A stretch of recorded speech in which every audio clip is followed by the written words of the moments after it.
TJ, leave me alone. Please. Leave Britney Spears alone right now!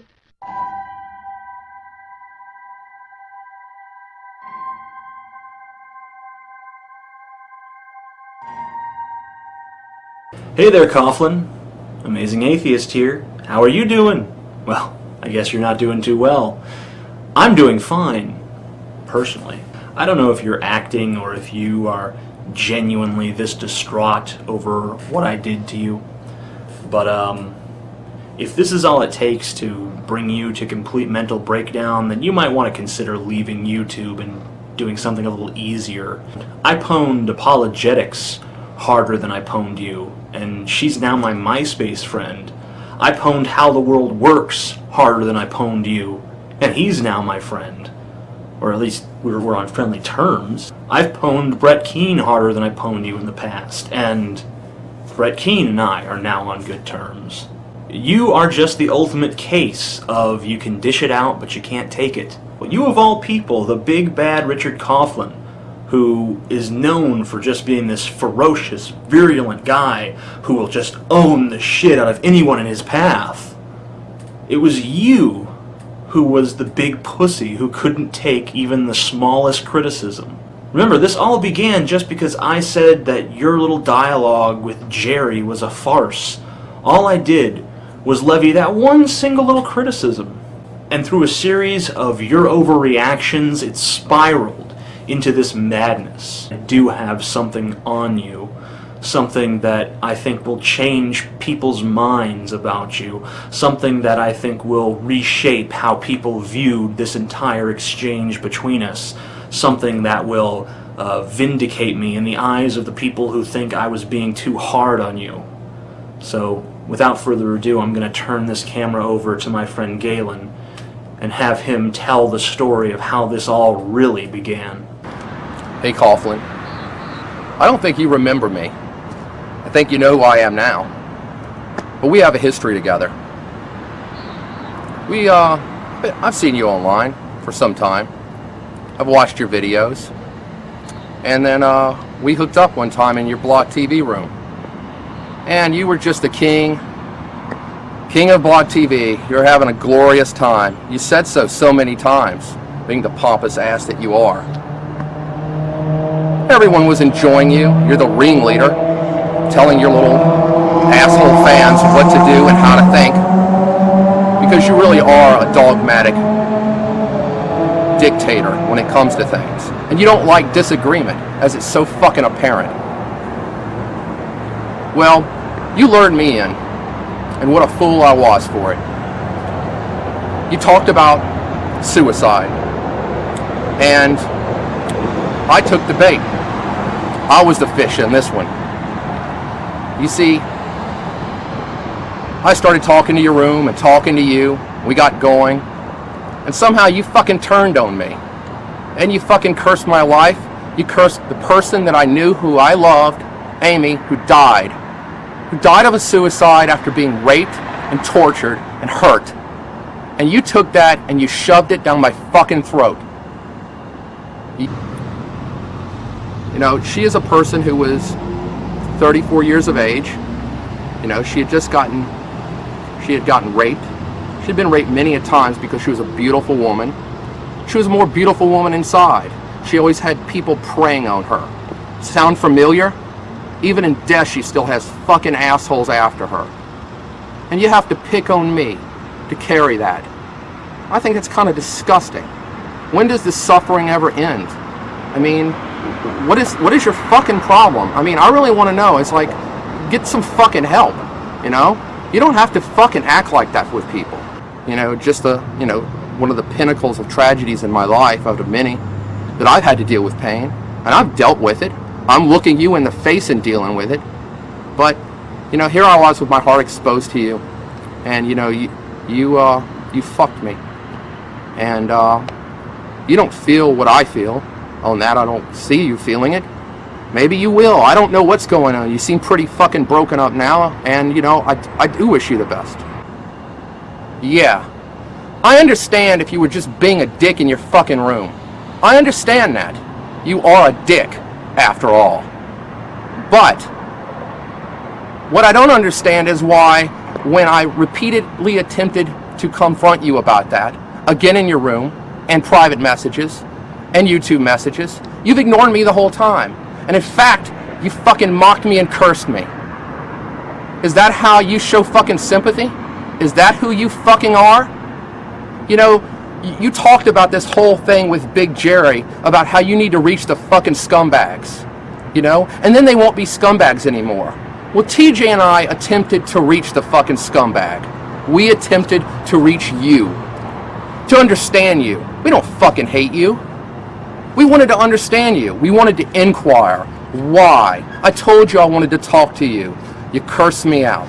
You told me I'm a fucking piece of shit. You told me fuck her. Again and again. I don't need that shit. I live with that fucking wound every day of my life. That is something I have to live with. I don't get over it.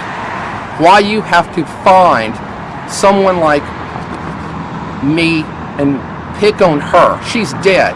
Leave her the fuck alone. I'm the one who has the fucking wound. Why are you gonna go after that?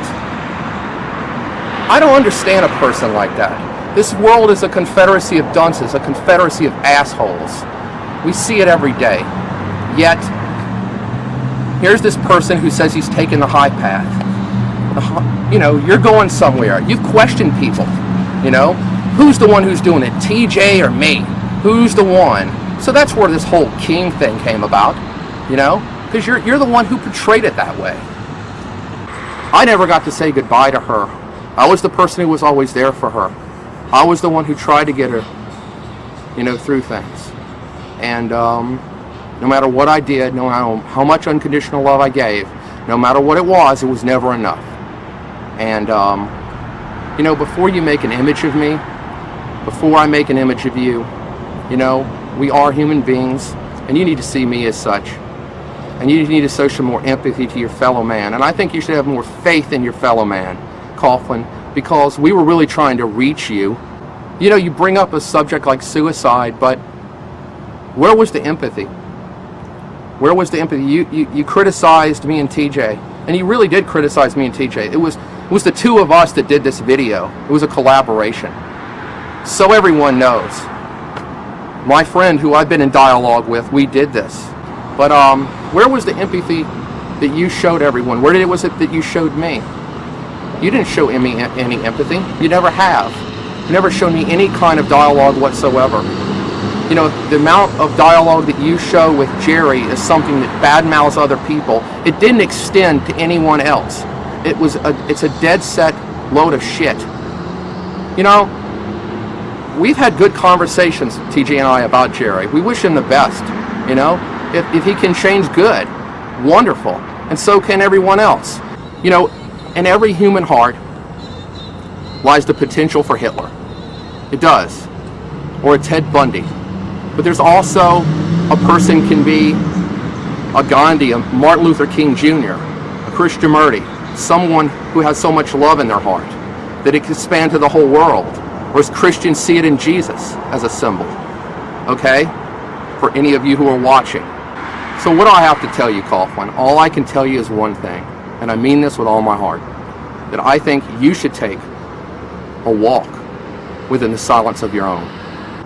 What do you know about criticism and challenging one other's heart to look and observe critically between two people? You didn't do that. You throw things into people's faces. You threw it in my face. You condemned me, and you cursed me, and mocked my life, and mocked my loved one. There's a better path to take, as you kept pointing out, and you can do it. You know, how did this whole thing begin? You know, you went after another female, Ocean, with her, you know, comic art video. You went after it and called it pornography, which is bullshit, and you know it. You're picking on her while she was down and hurt, and you know that. You know that's the most scum-fucking thing in the world after what that woman went through. And you know that, and you've been harping on that to bring fake Sagan out. And what you're doing to hurt him and them, both of them as a couple, after what they went through online, shit, what is your fucking problem? You just want to keep dishing it out. And anybody even shows you constructive criticism with actual love, you spit in their face. Do you have any love? Does anybody care about you? Are we the only ones who actually care to inquire and challenge your heart to be a better person? I'm starting to wonder. I challenge all of your fans, all of them, to take a deeper look. I hope they do care better about you than go along with you when you're being a jerk, because they're not helping you, they're hurting you. And how many other people have you fucked with?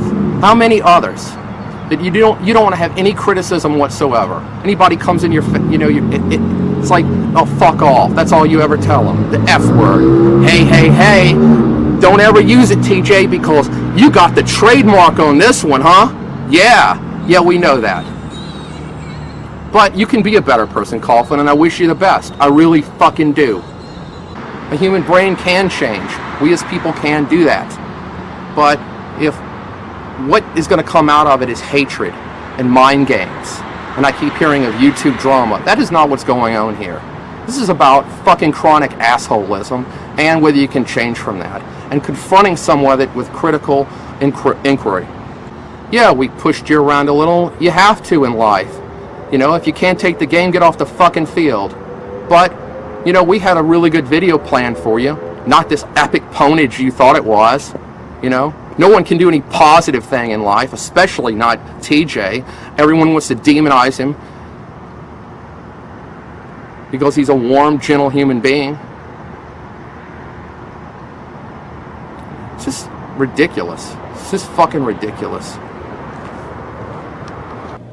So there you have it, Coughlin. The reason for the season. You could sit there and cry your tears for yourself, but I, for one, don't feel bad in the slightest. Let's review this situation, Coughlin. I levied a single criticism against you. I levied the criticism that the talk between you and Jerry was a farce. In response, you made a full-length ownage video against me, and in that video you said that you were done with me. So I made another video responding to you, and you went back on your word and responded back to me. And after that, I didn't do anything towards you whatsoever. I went in that blog TV room and you kicked me out, and then you gloated about it, and then you put up a video about how glorious you were for kicking me out of that room. And then you started an email campaign against me. And then you mirrored a Brett Keane video against me. All in a single day, Coughlin. What did you think the reaction was going to be? When you sit there and you fuck with me over and over and over again, did you think I was just going to smile and take it in my stride? No, Coughlin. I played you like a cheap fucking fiddle. But the reason I was able to play you like a cheap fiddle is because you are pathetic. You pick on the weak, Coughlin. You pick on dead girls, you pick on girls with psychological problems. You pick on creationists, and you're a big tough fucking man. But when it comes to someone like me, someone who actually fights back, you don't stand a fucking chance. You're reduced to tears. Everyone gets to see you for the little pussy that you are. Amazing Atheist. Peace the fuck out.